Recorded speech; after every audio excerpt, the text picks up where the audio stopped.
আসসালামু আলাইকুম রহমতুল্লাহি ওয়া বারাকাতুহু। নাহমাদুহু ওয়া নুসাল্লি আলা রাসূলিহিল কারীম, আম্মা বা'দ, ফাআউযু বিল্লাহি মিনাশ শাইতানির রাজীম, ওয়া মা বিকুম মিন নি'মাতিন ফামিনাল্লাহ।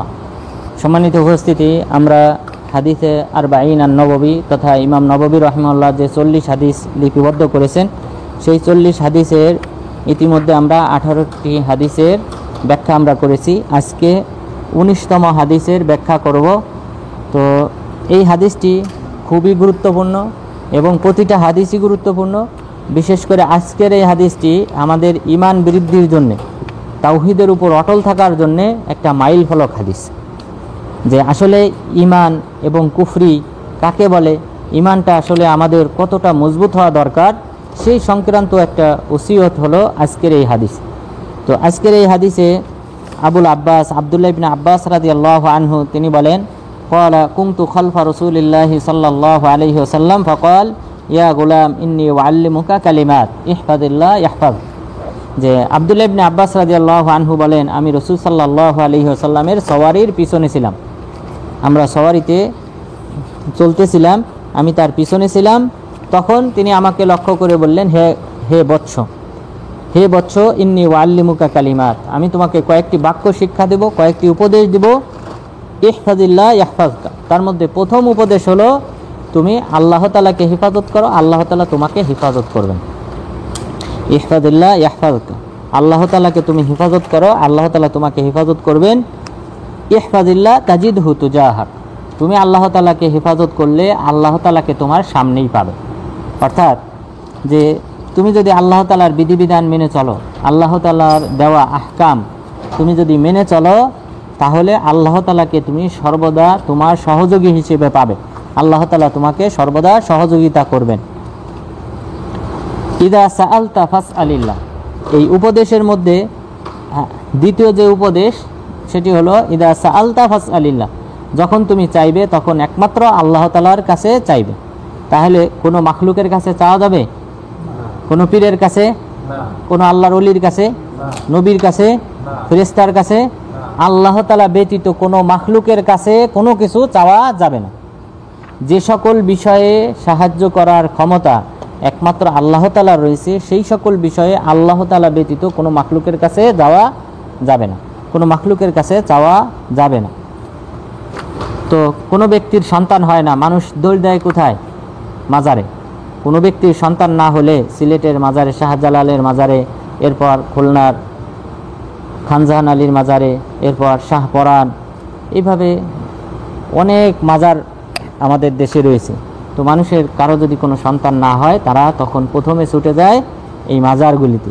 এছাড়াও আমাদের দেশের ইলেকশনের পূর্বে রাজনৈতিক ব্যক্তিরা তারা এই মাজারের কাছে, এই অলির কাছে চাওয়ার মাধ্যমে সে যেন ভোটে জিততে পারে, তাদের প্রথম গন্তব্য থাকে এই মাজারগুলি। নাউজুবিল্লাহ। তাহলে আমাদেরকে চাইতে হবে একমাত্র আল্লাহ তাআলার কাছে। তা যা কিছু হোক, ছোট হোক বড় হোক বিষয়, সাহাবাগান হাত্তা শাহাতান নাল, এই স্যান্ডেলের যে ফিতা রয়েছে সেটাও সাহাবাগান কার কাছে চাইতেন? আল্লাহ তাআলার কাছে। স্যান্ডেলের ফিতা যদি ছিঁড়ে যেত, সাহাবাগান চাইতেন আল্লাহ তাআলার কাছে, আল্লাহ তুমি ব্যবস্থা করো। তাহলে ছোট হোক বড় হোক, সকল বিষয় চাইতে হবে একমাত্র আল্লাহ তাআলার কাছে। এটাই হলো তাওহীদ। এই তাওহীদের ক্ষেত্রে আমাদের দেশের মানুষ অনেক পিছিয়ে। তো এই তাওহীদ না বোঝার কারণে আমাদের দেশের মানুষ মাজারগুলিতে ছোটে, মনে করে আল্লাহর ওলির কাছে চাইলে পাওয়া যাবে। আল্লাহর ওলির তার যে অধিকার রয়েছে এবং আল্লাহর যে অধিকার রয়েছে, দুইটা কি সমান? আল্লাহর ওলি সে আমাদের কাছ থেকে সম্মান পাবে, আমরা তাকে সম্মান করব, ইহতেরাম করব। যেমনভাবে কোনো আলেমকে আমরা সম্মান করি, ইহতেরাম করি, অনুরূপভাবে এই সকল ব্যক্তিদেরকে আমরা সম্মান করব। কিন্তু সেই ব্যক্তি কি ইবাদত পাওয়ার যোগ্য? ইবাদত পাওয়ার যোগ্য একমাত্র আল্লাহ তাআলা। সুতরাং পৃথিবীর কোনো মাখলুক, নবী বলেন, ফেরেশতাগণ বলেন, লা ইয়াস্তানকিফাল মাসীহু আন ইয়াকুনা আবদাল লিল্লাহ ওয়ালাল মালাইকাতুল মুকাররাবুন। আল্লাহ তাআলা বলেছেন যে মাসীহ ঈসা আলাইহিস সালাম যার ইবাদত করে, পূজা করে, যাকে রব মনে করে এই খ্রিস্টানরা, আল্লাহ তাআলা বলেছেন এই ঈসা আলাইহিস সালাম তিনি, এবং সেই সাথে কোনো নিকটবর্তী ফেরেশতা, আল্লাহ তাআলার নৈকট্যশীল ফেরেশতাও নেই যে আল্লাহ তাআলার ইবাদত থেকে অবাধ্য হবে। আল্লাহ তাআলার ইবাদত থেকে মুখ ফিরিয়ে নেওয়ার, উদ্যত প্রদর্শন করার এই ফেরেশতারও কোনো অধিকার নেই এবং পাশাপাশি কোনো নবীরও অধিকার নেই। তাহলে ইবাদত হবে একমাত্র আল্লাহ তাআলার। ইবাদত পাওয়ার যোগ্য ঈসা আলাইহিস সালামও নন, কোনো নিকটবর্তী ফেরেশতাও নন, মুহাম্মদ সাল্লাল্লাহু আলাইহি ওয়াসাল্লামও নন। যদি কোনো ইবাদত পাওয়ার যোগ্য কোনো ব্যক্তি হতো তাহলে কে হতো? স্ত্রী। স্ত্রী ইবাদত করতো কার? স্বামীর। রাসূল সাল্লাল্লাহু আলাইহি ওয়াসাল্লাম বলেছেন যে যদি আমি কাউকে সিজদা করার নির্দেশ দিতাম তাহলে আমি স্ত্রীকে তার স্বামীকে সিজদা করার নির্দেশ দিতাম। তাহলে কোনো এই নির্দেশনাও তো দেওয়া হয় নাই যে স্ত্রী স্বামীকে সিজদা করবে, কারণ এটা তো ইবাদত, সিজদা করাটা ইবাদত। তো এই সিজদা আল্লাহ তাআলা স্ত্রীকেও করতে বলেন নাই, স্বামীকে। কিন্তু রাসূল সাল্লাল্লাহু আলাইহি ওয়াসাল্লাম বলেছেন যদি কোনো ব্যক্তিকে সিজদা করার বিধান থাকতো তাহলে সেটা এই স্বামীকে সিজদা করতে হতো, স্ত্রীকে। তো সেই নির্দেশনা যেহেতু দেওয়া হয় না, সুতরাং কোনো মাখলুকই সিজদা পাওয়ার যোগ্য না, ইবাদত পাওয়ার যোগ্য না। সুতরাং ইবাদত হবে একমাত্র আল্লাহ সুবহানাহু ওয়া তাআলার জন্য, কোনো মাখলুকের জন্য কোনো প্রকার ইবাদত হবে না। আর এই হাদিসে বলা হয়েছে ইদা সাআলতা ফাসআলিল্লাহ, যখন তুমি চাইবে তখন আল্লাহ তাআলার কাছে চাইবে। তো এটা হলো দোয়া। তো দোয়া করাটা হলো ইবাদতের মূল, আর দোয়াউ মুখুল ইবাদা, ইবাদতের মূল হলো দোয়া করা। সুতরাং এই দোয়া কোনো মাখলুকের কাছে চাওয়া যাবে না। তাহলে সন্তান না হলে সন্তান দেওয়ার মালিককে? একমাত্র আল্লাহ তাআলা। সুতরাং আল্লাহ তাআলার কাছে চাইতে হবে। কিন্তু টাকা ধার চাওয়া, টাকা ধার দেওয়ার সামর্থ্য আছে মানুষের, সুতরাং সেটা চাওয়া যাবে। যেহেতু কোনো ব্যক্তির কাছে আমরা কোনো সময় সাহায্য সহযোগিতার প্রয়োজন হইলে আমরা তার কাছে, কোনো মানুষের কাছে ছুটে যেতে পারি যে বিষয়ে তার দেওয়ার সামর্থ্য আছে। কিছু টাকা দিয়ে আপনাকে হেল্প করলো, কিছু সামগ্রী দিয়ে আপনাকে সাহায্য করলো, হেল্প করলো, এটা জায়েজ। মহান রব্বুল আলামিন সূরা মাউনে কি বলেছেন? ওয়ায়ামনাউনাল মাউন, নিত্য প্রয়োজনীয় জিনিসপত্র, ব্যবহৃত জিনিসপত্র, হাড়ি পাতিল, এইগুলি দেওয়া থেকে বিরত থাকে। অর্থাৎ কাফেরদের বৈশিষ্ট্য হলো যে তাদের কাছে সামান্য কোনো কিছু চাইতে গেলেও তারা হেল্প করতো না, সাহায্য সহযোগিতা করতো না। তা আল্লাহ তাআলা এখানে কি করেছেন? নিষেধ করেছেন। এখানে বলেছেন ওয়ায়ামনাউনাল মাউন, নিন্দা করেছেন যে সকল ব্যক্তিরা এই নিত্য প্রয়োজনীয় জিনিসপত্র, হাড়ি পাতিল এইগুলি, অথবা কোনো ব্যক্তির লবণ লাগবে, কোনো প্রতিবেশীর কাছে ছুটে যায়, এই নিত্য প্রয়োজনীয় বস্তু দেওয়া থেকে যদি কেউ বিরত থাকে তার নিন্দা করেছে। তার মানে নিত্য প্রয়োজনীয় বস্তু, ব্যবহৃত বস্তু অপর মুসলিম ভাইকে দেওয়া জায়েজ এবং এটা সওয়াবের কাজ। সুতরাং কোনো ব্যক্তি যদি চায় এই নিত্য প্রয়োজনীয় বস্তু, তাহলে এই চাওয়াটা হারাম না, বরং এটা জায়েজ। কারণ এগুলি দেওয়ার সামর্থ্য তার আছে, কিন্তু ছেলে দেওয়ার সামর্থ্য কার আছে? একমাত্র আল্লাহ তাআলার। সুতরাং আল্লাহ তাআলার কাছে চাইতে হবে। এইভাবে যে সকল বিষয়, জাহান্নাম থেকে মুক্তি দেওয়ার অধিকার রয়েছে কার? একমাত্র আল্লাহ তাআলার। পাপ ক্ষমা করার অধিকার রয়েছে কার? একমাত্র আল্লাহ তাআলা। সুতরাং পীরের পিছে ছুটলে হবে না এখানে। তাহলে পীরের কাছে যদি কেউ এইগুলি চায় তাহলে এটা শিরক হবে। আজকের এই হাদিস হলো তাওহীদ প্রতিষ্ঠার মূল হাদিস। মহান রাসূল সাল্লাল্লাহু আলাইহি ওয়াসাল্লাম বললেন ইদা সাআলতা ফাসআলিল্লাহ, তুমি যদি চাও তাহলে একমাত্র আল্লাহ তাআলার কাছে চাইবে। ওয়া ইদা ইসতাআনতা ফাসতাইন বিল্লাহ, যদি তুমি সাহায্য সহযোগিতা চাও তাহলে একমাত্র আল্লাহ তাআলার কাছে চাইবে। ওয়া আলাম আন্নাল উম্মাতা, দেখেন এই পরের অংশটা, ঈমান কতটা শক্তিশালী হওয়া দরকার আমাদের। রাসূল সাল্লাল্লাহু আলাইহি ওয়াসাল্লাম একজন গোলাম, অল্প বয়সী একজন সাহাবী আব্দুল্লাহ ইবনে আব্বাস রাদিয়াল্লাহু আনহুকে ওসিয়ত করলেন, ওয়া আলাম আন্নাল উম্মাতা লাবিজতামাআত আলা ইয়ানফাউকা বিশাইইন লাম ইয়ানফাউকা ইল্লা বিশাইইন ক্বাদ কাতাবাহুল্লাহু লাক। জেনে দেখো সমস্ত উম্মতের সকল ব্যক্তি, এই উম্মতের সকল ব্যক্তি যদি সবাই একমত পোষণ করে যে তারা তোমার উপকার করবে, তারা তোমার ততটুকু উপকার করতে পারবে যতটুক আল্লাহ তাআলা তাকদিরে লিপিবদ্ধ করে রেখেছেন। তাহলে যদি তাকদিরে লিপিবদ্ধ না থাকে, তাহলে সমগ্র মানুষ যদি চেষ্টা করে কোনো উপকার করতে পারবে না। এরপরে বললেন ওয়ালাউ ইজতামাউ আলা আইয়াদুররুকা বিশাইইন লাম ইয়াদুররুকা ইল্লা বিশাইইন ক্বাদ কাতাবাহুল্লাহু আলাইক।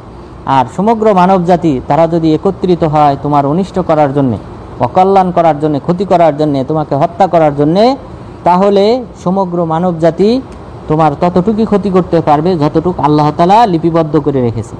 তাকদিরে যদি লিপিবদ্ধ না থাকে তাহলে সবাই মিলেও এই ব্যক্তির কোনো ক্ষতি করতে পারবে না। এটাই হলো তাওহীদ, এটাই হলো ঈমান। এছাড়াও কোরআনে মহান রব্বুল আলামিন বলেছেন, ওমা বিকুম মিন নি'মা ফামিন আল্লাহ, তোমরা যদি কোনো নিয়ামত প্রাপ্ত হও, কোনো অনুগ্রহ বরকত প্রাপ্ত হও, তাহলে সেটা আসে আল্লাহ তাআলার পক্ষ থেকে। আল্লাহ তাআলা না দিলে তাহলে এই নিয়ামত দেওয়ার কোনো অধিকার কোনো ব্যক্তির নাই, কোনো ব্যক্তি এই নিয়ামত দিতে পারে না।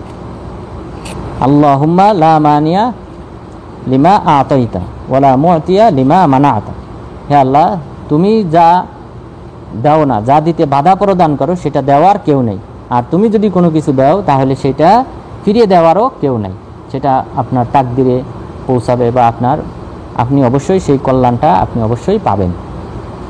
তাহলে কল্যাণ অকল্যাণের মালিক হলেন একমাত্র আল্লাহ তাআলা।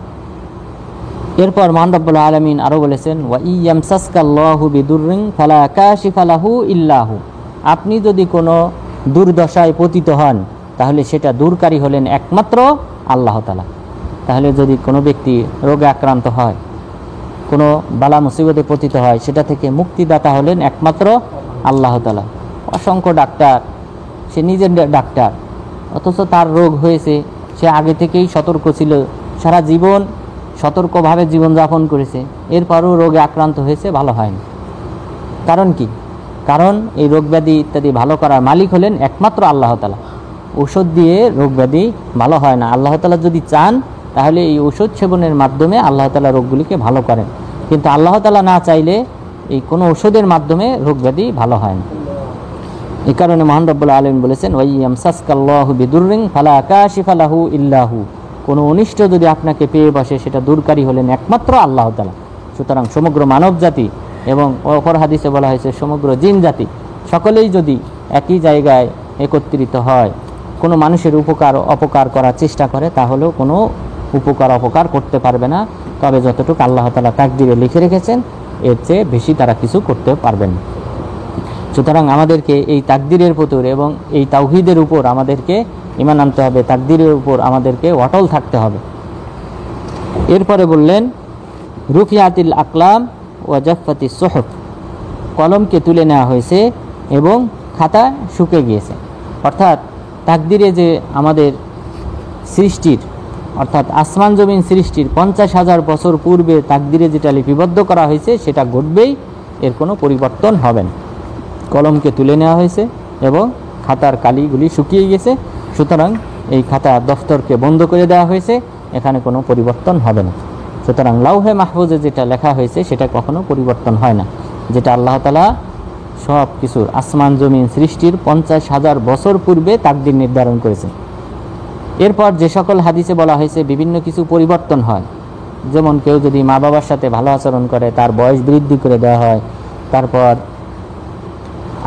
আরও যে মায়ের গর্ভে যখন কোনো সন্তান আসে তখন 120 দিন অতিক্রম করলে, 4 মাস অতিক্রম করলে তখন আল্লাহ তাআলা একজন ফেরেশতাকে পাঠিয়ে দেন, তিনি কি করেন? তাকদীর নির্ধারণ করেন সে কতদিন জীবিত থাকবে পৃথিবীতে এবং কি রিজিক ভক্ষণ করবে এবং সে কি জান্নাতি হবে না জাহান্নামী হবে। এই যে বিষয় পরিবর্তন বা নবায়ন করা হচ্ছে, এটা হলো ফেরেশতাদের হাতে যে দফতর থাকে সেই দফতরে, কিন্তু আল্লাহ তাআলা লাউহে মাহফুজে যেটা লিখে রেখেছেন সেটাতে কোনো পরিবর্তন নেই। সুতরাং এই হাদিসের শেষ অংশে বলা হয়েছে রুফিয়াতিল আকলাম ওয়া জাফফাতিস সুহুফ, যে কলমকে তুলে নেওয়া হয়েছে, সুতরাং আর নতুন কিছু লেখা হবে না। ওয়া জাফফাতিস সুহুফ, কালি শুকিয়ে গিয়েছে। সুতরাং এই হাদিসে রাসূল সাল্লাল্লাহু আলাইহি ওয়াসাল্লাম আব্দুল্লাহ ইবনে আব্বাস রাদিয়াল্লাহু আনহুকে উপদেশ দিয়ে বললেন যে তুমি আল্লাহ তাআলাকে হেফাজত করো, আল্লাহ তাআলার আহকাম বিধিবিধানকে তুমি হেফাজত করো। আল্লাহ তাআলা যে সকল বিধিবিধান পালন করতে বলেছেন, সালাত আদায় করতে বলেছেন, সিয়াম পালন করতে বলেছেন, হজ করতে বলেছেন, উমরা করতে বলেছেন, এই সকল বিধিবিধান তুমি যথাযথভাবে পালন করো। আল্লাহ তাআলা যে সকল বিষয় থেকে নিষেধ করেছেন, হারাম কাজ, অন্যায় অশ্লীল কাজ, কথা ব্যবহার, এগুলি যে যা নিষেধ করেছেন, ব্যভিচার, মদ, জুয়া, সুদ, ঘুষ ইত্যাদি যা কিছু আল্লাহ তাআলা হারাম করেছেন সেগুলি থেকে বিরত থাকো, তাহলে তাজিদহু তুজাহা, তুমি আল্লাহ তাআলাকে তোমার সামনে পাবে, অর্থাৎ আল্লাহ তাআলা সর্বদা তোমার সাহায্য সহযোগিতায় থাকবেন। এরপরে বললেন যখন তুমি চাইবে তখন একমাত্র আল্লাহ তাআলার কাছে চাইবে। সুতরাং যে সকল বিষয় দেওয়ার মালিক হলেন একমাত্র আল্লাহ তাআলা, সেই সকল বিষয় আল্লাহ তাআলা অন্য কারো কাছে চাওয়া যাবে না। সুতরাং মাজারে যাওয়া, অলির কাছে চাওয়া, নবীর কাছে চাওয়া অথবা ফেরেশতাদের কাছে চাওয়া এটা সম্পূর্ণ শিরকের অন্তর্ভুক্ত। যদি কোনো ব্যক্তি এইগুলি করে, মানত মানে নজর পেশ করে, তাহলে সে স্পষ্টভাবে শিরক করবে এবং সে চিরস্থায়ী জাহান্নামী হবে। এছাড়াও শুধুমাত্র এইটা না, অর্থাৎ অলির দরবারে দৌড়ায় তা না, বরং অনেক সময় জিন শয়তানের কাছেও দৌড়ায়, মানুষ ছুটে যায়। জিন শয়তান এরাও বিভিন্ন সময় মানুষের মাধ্যমে নজর মানত চায় এবং এটাও অনেকে বাস্তবায়ন করে। যে সকল গুণক ঠাকুর রয়েছে, জাদুকর রয়েছে, এরা কিন্তু আপনাকে বলবে অমুক জায়গায় একটা মুরগি জবাই করে রেখে আসো, অমুক জায়গায় একটা ছাগল জবাই করে রাখা। এটা কার নামে? জিন শয়তানের নামে। ভয় ভীতি দেখায় যে জিন শয়তান তুমি যদি এটা না করো তাহলে তোমার ক্ষতি করবে।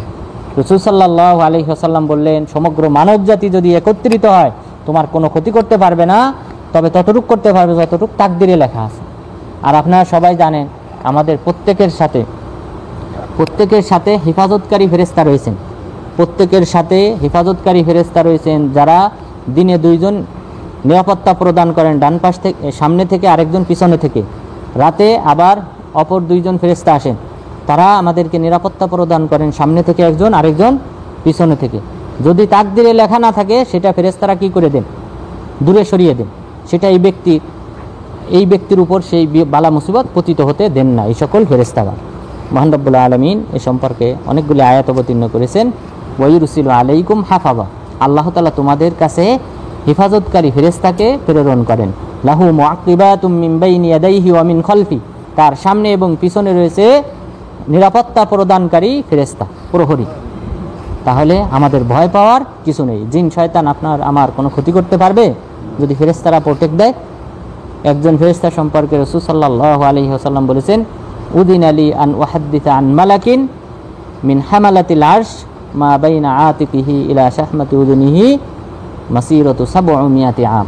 আল্লাহ তাআলা একজন আল্লাহর আরশ বহনকারী ফেরেশতার বর্ণনা দেওয়ার অনুমোদন দিয়েছেন। সেই ফেরেশতার কানের লতি থেকে নিয়ে এই কাঁধ পর্যন্ত দূরত্ব হলো 700 বছরের রাস্তা। এই এক আসমান থেকে নিয়ে অপর আসমানের মাঝে দূরত্ব হলো মাত্র 500 বছরের রাস্তা। তাহলে চিন্তা করেন এই ফেরেশতার এই কানের লতি থেকে নিয়ে কাঁধ পর্যন্ত দূরত্ব হলো অর্থাৎ দেড় আসমান সমপরিমাণ দূরত্ব, তাহলে সুবিশাল। তাহলে এই ফেরেশতার আয়তন কত, দৈর্ঘ্য কত? তাহলে এই সকল ফেরেশতা যদি আমাকে আপনাকে নিরাপত্তা প্রদান করে, জিন শয়তান কোনো ক্ষতি করতে পারবে? তাহলে আমাদের ঈমান রাখতে হবে। যেহেতু ঈমানের অন্যতম একটা রোকন, দ্বিতীয় রোকন হলো ফেরেশতাদের প্রতি ঈমান আনয়ন করা। সুতরাং এখান থেকে আমাদেরকে বুঝতে হবে যে এটারও বিরাট গুরুত্ব রয়েছে। আল্লাহ তাআলার উপর ঈমান আনয়নের পরে দ্বিতীয় প্রকার ঈমান আনয়ন বলা হয়েছে ফেরেশতাদের প্রতি ঈমান আনয়ন করা। কারণ এই সকল ফেরেশতারা আমাদেরকে হেফাজত করেন, আমাদের আমলনামা লিপিবদ্ধ করেন, প্রতিটি কথা উঠা বসা সব কিছু তারা লিপিবদ্ধ করে রাখেন। তো সুতরাং আমাদের ভয় পাওয়ার কিছু নেই। এখানে রাসূল সাল্লাল্লাহু আলাইহি ওয়াসাল্লাম বলেছেন যে তুমি কোনো কিছু যদি চাও তাহলে একমাত্র আল্লাহ তাআলার কাছে চাইবে, এবং সমগ্র মানবজাতি যদি কোনো অনিষ্ট করার চেষ্টা করে তাহলে কোনো অনিষ্ট করতে পারবে না, উপকার করার চেষ্টা করলে তারা কোনো উপকার করতে পারবে না, তবে ততটুকু পারবে যতটুকু তাকদিরে লেখা রয়েছে।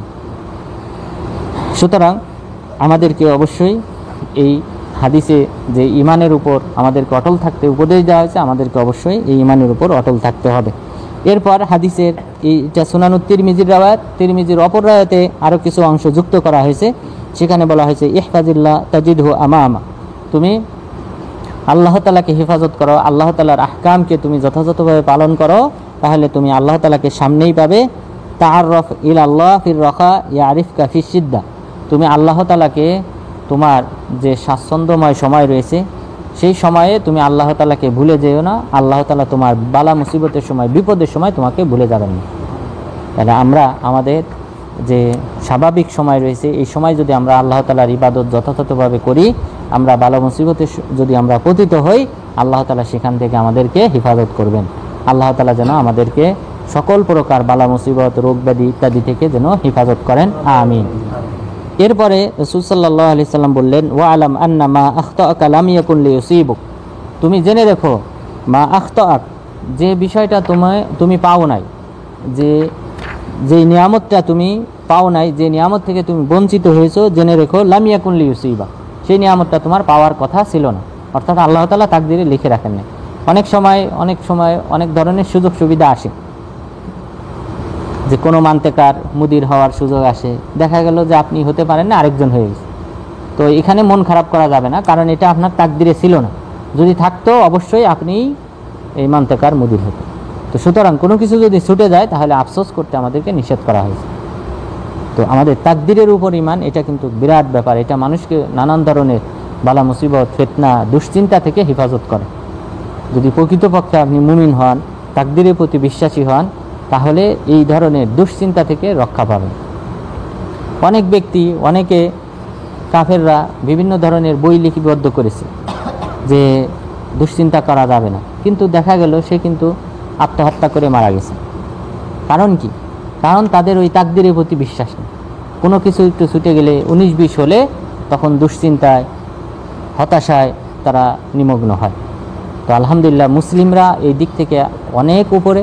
মুসলিমদের আল্লাহ তাআলার প্রতি বিশ্বাস থাকার কারণে, তাকদিরের উপর বিশ্বাস থাকার কারণে তারা কিন্তু এই জাতীয় আত্মহত্যা এগুলি থেকে কিন্তু তারা অনেক দূরে। তাদের সংখ্যা, যারা আত্মহত্যা করে, এদের সংখ্যা কিন্তু অনেক কম মুসলিমদের মধ্যে, কিন্তু কাফেরদের মধ্যে এই সংখ্যাটা অনেক বেশি। কারণ তাদের প্রতি তাকদিরের কোনো বিশ্বাস নেই, এরপর আল্লাহ তাআলার প্রতি বিশ্বাস নেই, এই কারণে তারা হতাশায় ভোগে। কিন্তু আমরা যদি এই তাকদিরের উপর বিশ্বাস স্থাপন করি, তাহলে এই হতাশা থেকে আমরা মুক্তি পাব। এরপরে বললেন, ওমা আসাবাকা লাম ইয়াকুন লিউখতিক, আর তুমি যেটা পেয়ে গেছো মনে করবা সেটা তোমার পাওয়ারই কথা ছিল, এটা ভুল হওয়ার কথা ছিল না। অনেক সময় আপনি এমন কোনো নিয়ামত চলে আসে যেটা আপনার পাওয়ার কথা না, কিন্তু দেখা যায় যে কোনোভাবে আপনি পেয়ে গেছেন, বুঝতে হবে এটা আপনার তাকদিরে লেখা ছিল।